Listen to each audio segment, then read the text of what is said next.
You know your sisters, you know your siblings, you know your family members. And this is something that she would never do. Like, she loved her family, she loved her kids. If anybody, she loved her kids more than anybody. That was her joy and pride. And if anybody, she would have had them with her. She wasn't going to just up and leave her kids. And now 2 years later, still no communication with anybody. This is Alexis Ware, a 29-year-old hairstylist and mother of 2 from South Carolina, who vanished on January 30th, 2022, after meeting her son's father at a gas station and speeding off into the night. Days later, her car was found deep in the woods, with her phone, purse, keys, and everything she owned still inside it. And the person who did this to her has never been held accountable. But before we get there, let me take you back to where this all started, because there are red flags all over this story that people closest to her missed until it was too late. Alexis Deshay Ware was born on March 11, 1992 in upstate South Carolina, and she grew up surrounded by a big, loud, close family with roots across both Anderson and Greenville counties. She was the kind of woman you could not ignore when she walked into a room. This week, a hot new bombshell enters the villa. Don't call me up, I'm going out tonight. Feeling good now you're out of my life. Don't wanna talk about us. Her half-brother Travis described her as the one who could walk into the quietest family reunion and flick the whole energy within minutes, cracking jokes, making people laugh, making everyone feel like they belonged. She was also the type to get in your face if somebody messed with her family, which Travis made very clear. So they knew when the Wares was there, they knew not to mess with us because we were so deep. But above everything else, above her personality, her looks, her career, Alexis was a mother first. She had 2 kids who she absolutely lived for. Her daughter Naomi, who was 9 years old when Alexis disappeared, and her 2-year-old son, Travell. By every account from anyone who knew her, those children were the center of her whole world. When we first found out she was pregnant, I was excited because she's a great mom. She loved Naomi. She loves all her kids. Travell too. But Naomi was very, very special because that was her first child. And you could tell she was overprotective of her, but you could tell that she really, really loved her. She wanted to dress like a Barbie doll. Naomi was growing up, was very, very spoiled. She still is spoiled to this day. But she was just that girl, that mom that, you know, like everywhere you see her, you're going to see her child, you're going to see her kids. Anytime you saw Alexis dressed up, and everybody know how Alexis dressed, you're going to see her kids look as good as she did. On top of being a devoted mother, Alexis had also built herself a real career. She ran a hair business out of her Greenville apartment, and clients were traveling from Charlotte, Atlanta, and across the whole region just to get in her chair. You gotta be pushing your shit like crack in the 80s, okay? You have to believe in you. Nobody's gonna believe in you until you believe in you. Nobody is going to believe in what you're doing.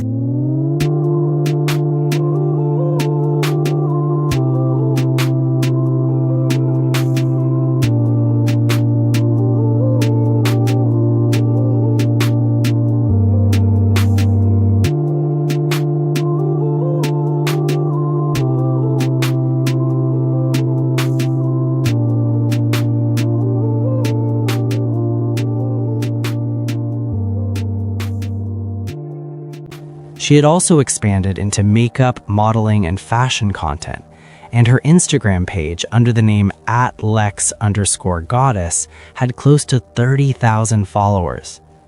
I ain't with that nonsense or that lovey-dovey mess. Feeling kinda freaky, late night calling cause you got the best. Slip on Victoria's Secret, hit the liquor store before it closed. Call Chris, so I can't get something to go up in my nose. Now I'm feeling fine. Freaking you out is on my mind. Let me get up on your pony like your name was. She was using social media the smart way to build a brand and a business at the same time. And Atlanta was not just a dream she talked about. It was a real plan she had already started putting money into. She already had a business license. She had gotten permission to break her Greenville apartment lease early. She had purchased clothing racks, shoes, merchandise, and inventory for a combined hair salon and fashion boutique. She had even convinced her brother Travis to make the same move so they could build together in Atlanta at the same time. From the outside, Alexis looked like a woman with everything going her way. Good business, loyal clientele, big plans, beautiful kids.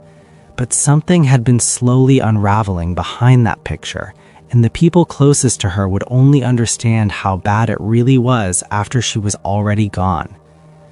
In the weeks leading up to January 30th, Alexis started behaving in ways her family had never seen from her before. She had gotten deep into zodiac signs and astrology, which on its own is not unusual, but the way it was showing up in her behavior was different from anything her family recognized. She was warning relatives to pay attention to the color of cars on the road and was telling people she could see things before they happened. She was talking in ways that left her family worried about her state of mind. And then she told her mother someone was following her. Alberta Gray Simpkins, Alexis's mother, said her daughter kept mentioning a black truck that had been trailing her for several weeks straight. She said whoever it was had been watching her, showing up wherever she went.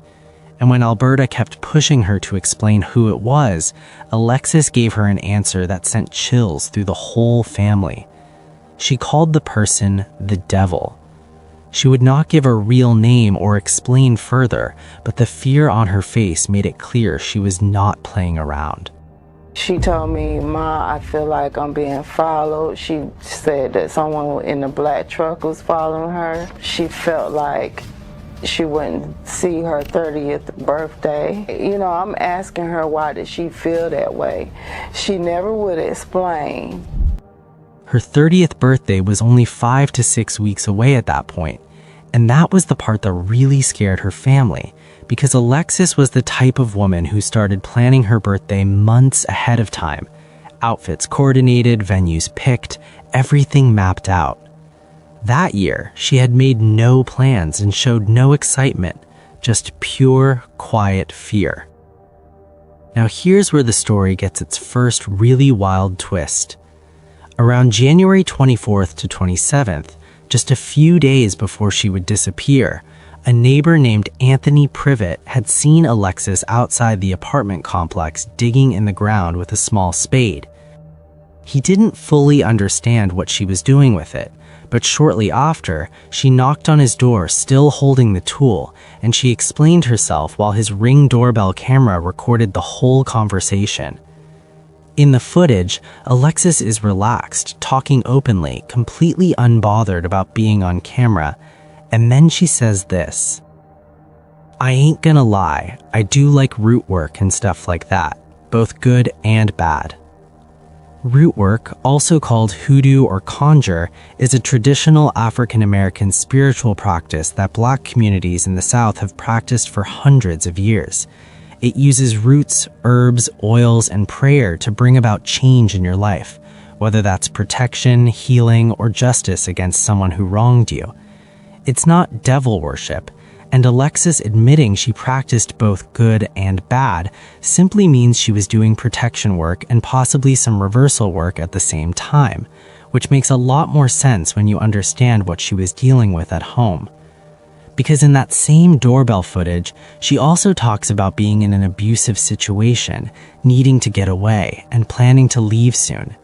And that takes us directly to the man at the center of this story.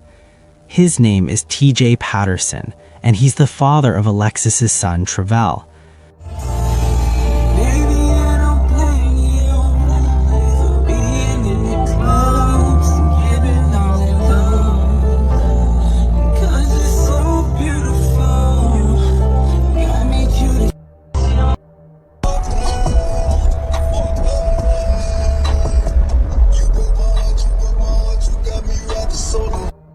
two of them had been together for a while, but Alexis had ended the relationship back in December of 2021, a month before everything fell apart. What the outside world or her own family didn't know until after she vanished was that the relationship had been physically and verbally abusive the whole time. But looking in, you thought it was just picture perfect. Like, I didn't know anything about him being abusive, verbally and physically. No one knew that. We knew like they had like their regular arguments just like any other couple, but no one knew that he was physically abusive to her until after she went missing. And that's when we found out about that. We saw pictures, we saw text messages of like her face bruised up. On January 23, 2022, just 1 week before she disappeared, Alexis had sent a detailed email to her former apartment manager documenting everything TJ had put her through. She described him as abusive, controlling, and dishonest. She said being around him caused her harm. She was building a paper trail as she prepared to get out, and she had already gotten approval to break her lease and start fresh in Atlanta. What makes this even harder to sit with is that Alexis had recently helped pay TJ's $20,000 bond to get him out of jail. By January, she had cut him off romantically, but because of their son, TJ was still in her life. And that connection is what set up the last night anyone ever saw her. The weekend of January 28th through the 30th was the last time Alberta Gray Simpkins would ever see her daughter in person, and she has said the warning signs were everywhere that weekend, even if she could not read them at the time. Alexis arrived at her mother's home in Anderson County on Friday, January 28th, with both kids in the car. She seemed tired and went straight to sleep after dinner. The next day, Saturday the 29th, is when things really escalated. Throughout that whole day and into the night, Alexis received repeated phone calls from a blocked number. She had already blocked the number on her phone, but somehow the calls kept coming through anyway, bypassing the block. She showed her mother the block list, pointing at the number that should not have been able to reach her but was still getting through. Alberta kept asking who it was. Every time, Alexis gave the same answer: the devil. She would not say more than that. Visited her mother's home with her 2 children. During this visit, she confided in her mother, Alberta, about being followed by someone she referred to as the devil. When she went missing, I was not myself. It happened 10 days after I had some surgery. I had surgery on the 20th of January. And so, you know, when she was here that weekend, I knew she wasn't in her right frame of mind. She was worried about something happening to her. And so a lot of things took place that weekend that I felt like I dropped the ball on. She was talking about zodiac signs, and she was talking about people following her. And when I think back on it, I feel like all that had done took place, and it played a role in her disappearance. She cried multiple times that Saturday, repeating that she did not think she was going to make it to her 30th birthday. And she told her mother something specific about TJ, that some of the same things that were happening to her were also happening to him, and that she believed he had been trying to build an alibi for himself. Now, TJ himself came forward and described a call he says Alexis made to him around 1:30 in the morning in the days before she disappeared. Yeah, you know what I'm saying? So Tuesday night, 1:30 in the morning, she called me wake me up, talking about some TJ. She say, I know you sleep, I know you gotta work in the morning. She say, but let me tell you something right quick. I'm like, what you talking about, Lit? What's up? She talking about some, well, my last 5 exes within the last 7 years, they died. Huh? What you talking about? She said, I wish death upon them. I said, bro, you is tripping. You know what I'm saying? You need help, man. Get off my phone. You talking crazy. I hung up. That claim that Alexis told TJ 5 of her former partners had died and that she had wished death on all of them is the thing that turned this case into a viral moment online. But here's the truth. No family member, no mainstream news outlet, no investigator has ever confirmed that story about 5 dead exes. That detail comes from TJ's own live stream and nowhere else. On Sunday, January 30th, Alexis left her mother's home around noon, telling Alberta she was tired and heading back to Greenville to rest. Alberta called her around 3 that afternoon to check in, and Alexis picked up on video, visibly lying in her bed, saying she was exhausted and about to nap. That was the last time Alberta would ever see her daughter's face. At some point during that afternoon, back at her Greenville apartment, Alexis spotted the black truck again, the same one she had been telling her mother about for weeks. She called the police and a deputy came out to the complex and walked the area. And the second she saw that police car leave, she grabbed both her children, ran downstairs, and got in her car and drove away from that apartment as fast as she could. Her mother later described it as pure motherly instinct because Alexis had told Alberta before, "I don't know what I would do if something happens to me and my kids are in the car with me."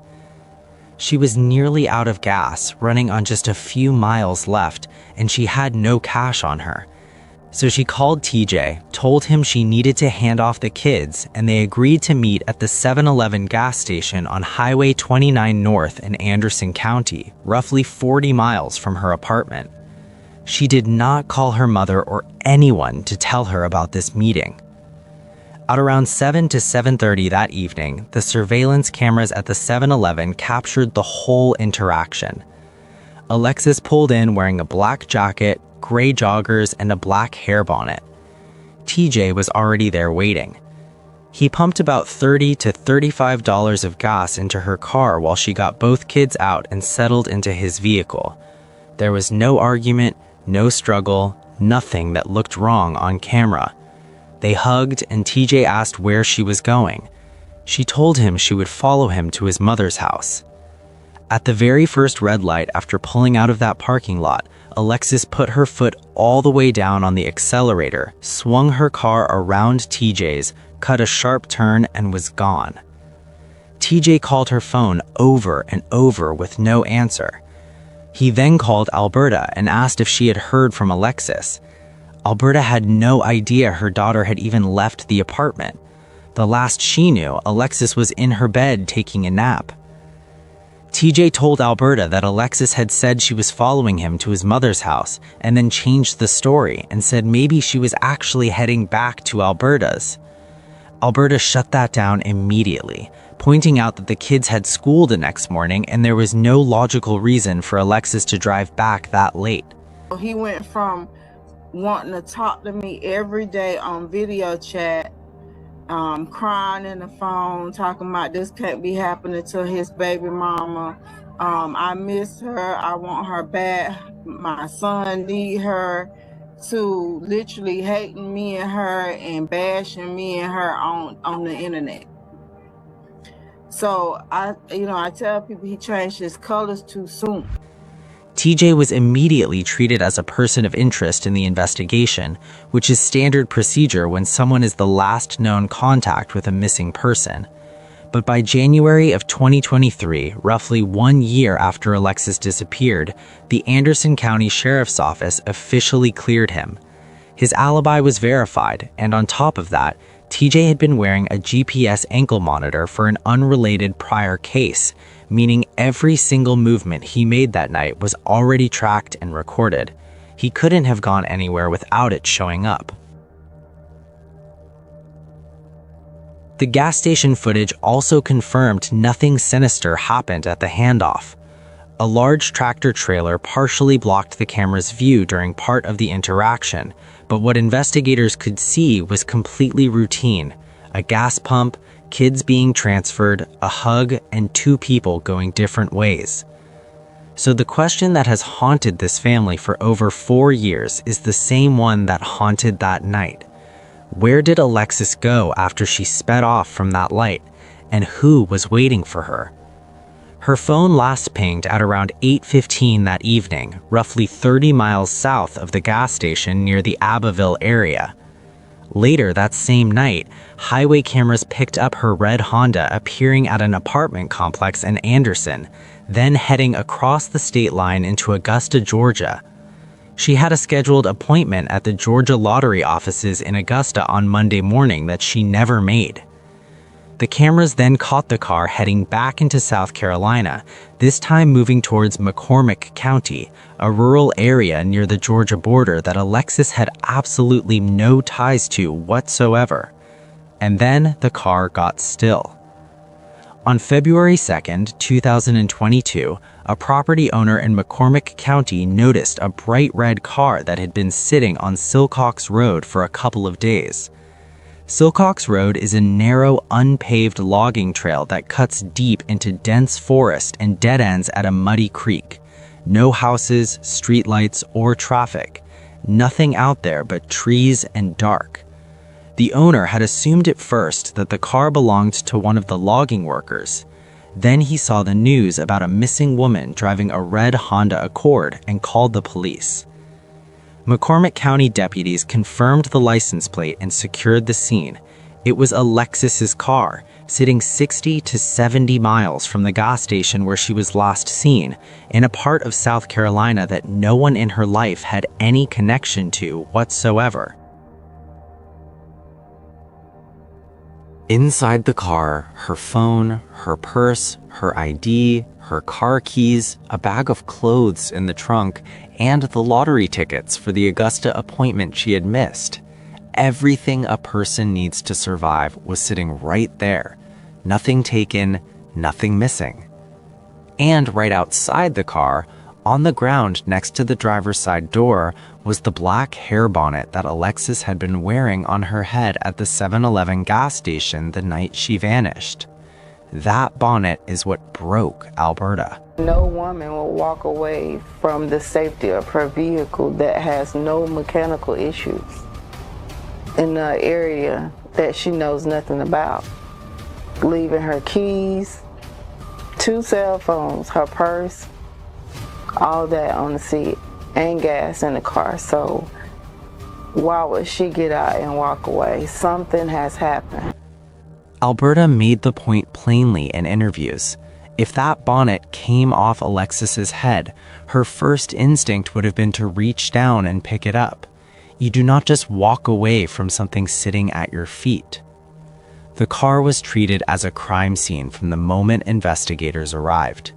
Anderson County Sheriff Sergeant Jeff Finley said investigators, quote, instantly kind of gravitate towards that maybe some foul play was involved after seeing everything she owned left behind in an isolated location like that. There was no blood, visible damage to the car, or signs of a crash. The vehicle had simply been driven there and parked, with the door opened at some point and Alexis nowhere to be found. Within the week, a massive multi-agency search operation was launched. More than 35 people from Anderson County, McCormick County, Abbeville County, Edgefield County, the South Carolina Law Enforcement Division, the Department of Natural Resources, and a canine rescue team spent days conducting a grid search of over 220 acres around where the car was found. Cadaver dogs, bloodhounds, helicopter teams covering 700 acres, searches of nearby parks and boat ramps along the Savannah River. They found not one trace of Alexis. Travis described having to escalate past the detective assigned to the case just to get a response, and even then, the updates they received were minimal at best. Anderson County Sheriff's Department, I hate to say this, but they have not been the best people to communicate with. It was plenty of times that we would call. It was plenty of times that we would send text messages, emails, things of that nature. We wouldn't get a response. I remember calling like back to back, asking can I speak to Detective Fowler. They would send me to his voicemail after voicemail, to the point where I got in contact with his boss and finally got his boss on the phone. And then I had a conversation with him, and then I started CCing his boss in every email. And then it just went blank again. And then the moment we started doing interviews or press, then we just randomly get a call like, oh, I saw when you called. And I said, well, you never called back. You never responded to none of my emails. You never done any of that. Do I feel that they're working on it? I personally don't feel that they're working on anything. I did speak to Detective Fowler, and he told me that he did sign an NDA with the SLED department on stuff that he can't speak about, which he said that's considered a good thing. And I said, but that's not a good thing for us because you're not really giving us any updates. We haven't really got any updates. He eventually found out that the lead detective, Jason Fowler, had signed a non-disclosure agreement with SLED, the state law enforcement division, which legally prevented him from sharing certain details with the family. So the family was left knowing that something was known while being told absolutely nothing. The Anderson County Sheriff's Office publicly maintained that their detectives were working the case hard and following every lead. They had requested FBI involvement early on, and the South Carolina FBI field office provided limited support but would not take over. This was because the evidence at that time did not formally confirm that Alexis had crossed state lines on her own, even though the highway cameras had already caught her car heading into Georgia. Without that confirmed state line crossing, full federal jurisdiction did not apply. The family tried SLED, the FBI, the Attorney General's office, and even traveled to the state capitol in Columbia to push for help in person. Every single door they knocked on gave them the same answer: we can only step in if the local agency asks us to. That bureaucratic dead end is what created the Alexis Ware Missing Persons Act, a proposed law that Travis, Alberta, and community advocate Bruce Wilson unveiled in June of 2024. The bill would allow the family of a missing person to formally request that SLED take over the investigation after 12 months of no real progress, without needing the local agency to issue the invitation first. I implore you to consider the profound impact that this legislation could have on families like mine, who are left in limbo without the ability to swiftly and effectively pursue justice for our missing loved ones. This is the Alexis Ware Act. The proposed bill would allow families of missing people to request the state law enforcement division take over an investigation if their loved one is not found after a year. The Alexis Ware Act was born out of a desire to address gaps in our current system and to provide families like Alexis with hope, resources, and the support they deserve. They brought the bill in front of South Carolina state lawmakers in January of 2025, which was exactly 3 years after Alexis disappeared. As of right now, not a single lawmaker has agreed to sponsor it. Without a sponsor, it cannot be formally introduced, be sent to any committee, or move forward. And on top of all of that, Alexis's case is not even listed in NamUs, which is the National Missing and Unidentified Persons System, the federal database created specifically to track cases like hers. Her family has asked publicly. They have asked the FBI. More than 4 years later, there is still no explanation for why she is not there. Alberta does not believe her daughter is alive anymore. Travis does not either. Alberta said it plainly when Steve Wilkos asked her directly on national TV. She is now around 12 or 13 years old, and she has been bullied at school by other kids who throw her mother's disappearance in her face. She is growing up without answers. Her son Travell was barely 2 years old when all of this happened. He's now 5 or 6, old enough to ask where his mother is. Alberta is raising both of them and keeping this fight alive through every post, every billboard and every interview she agrees to do. There is a $5,000 reward through Crime Stoppers for anyone with information that leads to finding Alexis or to justice for whoever is responsible. Alexis Ware would have turned 33 this past March. Her kids are still waiting. What do you think about this case? Do you think Alexis's disappearance could be linked to the voodoo thing her baby daddy spoke about? Let me know what you think in the comment section. Also, click on one of the cards on your screen to see more videos like this. See you in the next one.